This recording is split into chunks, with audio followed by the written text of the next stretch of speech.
ভিডিওটা দেখছেন সুরক্ষা ইলেকট্রিক।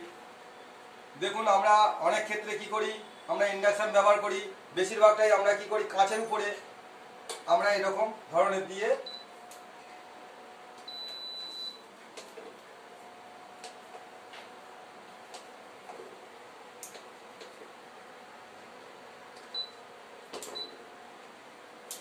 এই যে কাঁচ, এটা কিভাবে কাজ করে, এর মধ্যে একটা ম্যাগনেটিক পাওয়ার আছে, যেখানে মেটাল দিলে এই কাঁচ ভেদ করে সাপোর্ট নেবে। দেখুন এটা ফুটছে, দেখাই, এটা ফুটছে।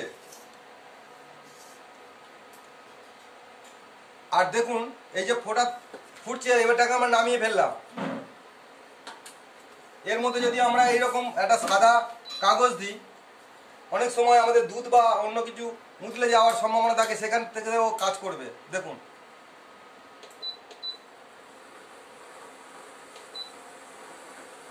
কারণ এর যে ম্যাগনেটিক পাওয়ার আছে, চুম্বকের মতো এটা কাজ করে মেটালের সঙ্গে। অন্য কোনো ধাতব জিনিস দিলে কিন্তু কাজ করবে না। এটা লোহা, স্টিল বা স্টেনলেস স্টিল এমন ধরনের জিনিস কাজ করবে। দেখুন টকবক করে ফুটছে। এই যে কাগজটা দেওয়ার উদ্দেশ্যটা কি, কাগজ দিলে এর যে ডিসপ্লেটা আছে, ডিসপ্লেটা যদি আমরা হালকা করে কভারেজ করে দিই, সহজে এই সুইচের বটনগুলো খারাপ হবে না। অথবা আমার এখানটা জায়গাটা ভালো সুন্দর থাকলো। এবার দেখুন আমি একটা মোটা কাগজ দিচ্ছি, আমি সাদা কাগজের পরে আমি একটা মোটা কাগজ দিচ্ছি। ভিডিওটা সরাসরি দেখতে থাকুন।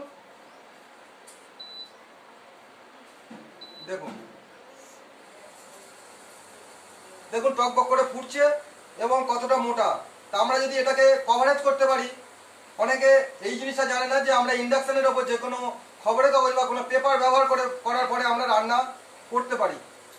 আর এটা ফিলিপস কোম্পানির এটা খুব ভালো একটা কোম্পানি এবং এর লংজিভিটি অনেক ভালো।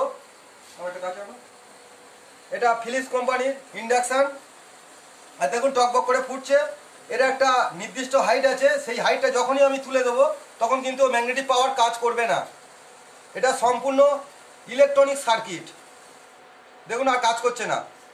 এটা নির্দিষ্ট মাপ আছে, সেই মাপে যতক্ষণ আমি কাগজ দিলে ও কাজ করতে পারবে।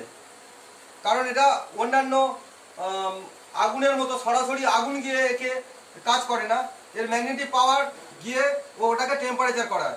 আমি যদি এখানে অন্য কোনো জিনিস দিই, দেখুন আমি একটা প্লাস্টিকের জিনিস দিচ্ছি, দেখবেন প্লাস্টিকের জিনিস কিছুই হবে না। আপনি দেখুন আমি এখানে প্লাস্টিকের একটা জিনিস বসিয়ে দিলাম, দেখুন কোনো কাজই করবে না। অথচ এটা পুড়বেও না, আমার হাতও পুড়ছে না, কোনো কিছুই হচ্ছে না। দেখুন কিছু হচ্ছে।